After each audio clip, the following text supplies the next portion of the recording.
आपको मुक्त होना है, बंधना नहीं है। जीव का जन्म कर्मों के अनुबंध से होता है, कर्मों के बंधन से होता है, और उसको अपना ऋण चुकाना होता है, कर्मानुबंध। ये बहुत सूक्ष्म विषय है।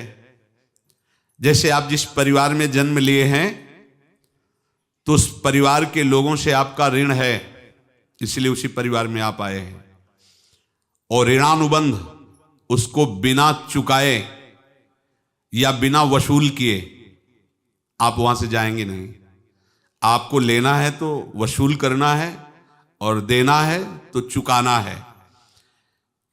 ये पूर्व के जन्मों से निश्चित किया गया है। जैसे किसी के यहां पुत्र हुआ, जन्म से ही पैसा खर्चा शुरू हुआ, जो बड़ा हुआ तो उद्दंडता के द्वारा मार पूरे परिवार को क्लेश पर क्लेश देता चला जा रहा है। ये तुम्हारे कर्म का फल है। या ऐसे शक्तिहीन बुद्धिहीन ऐसे पागल पूरे जीवन सेवा करो, तुमसे अपना हिसाब चुकाने के लिए वो आया है।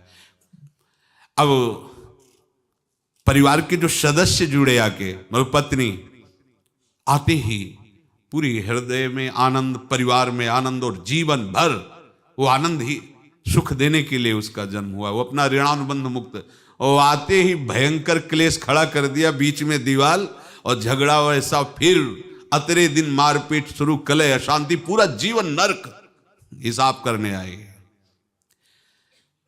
यहां ऋण चुकाए बिना कोई जा नहीं सकता, ऋण चुकाना पड़ेगा। किसी का ऋण वसूल करना है तो किसी को ऋण चुकाना है, दोनों काम करने होते हैं।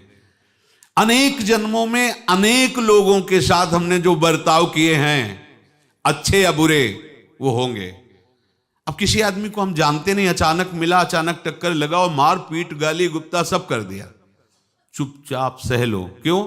ये आपका हिसाब है, पूर्व का हिसाब। हमारा उससे कोई द्वेष नहीं, कोई संकल्प नहीं। अचानक घटना घटी और हमसे द्वेष करने लगा, हमें पीटने लगा, हमें गालियां दे, ये हिसाब है, चुपचाप सह जाओ। अपने घर का भाई ही भारी दुश्मन बन गया और क्लेश दे, हिसाब है। एक प्रभुदत्त ब्रह्मचारी जी की वाणी में पढ़ा था, एक महात्मा जी भ्रमण करते थे तो उस समय असरफियां चलती थी, मोहरे असरफियां, तो उनको भेंट में देते लोग। तो या तो ठाकुर सेवा में लगे तत्काल, या संत सेवा में तत्काल लगे, उसका संग्रह करके डोलना ये ठीक नहीं है बैरागी के लिए।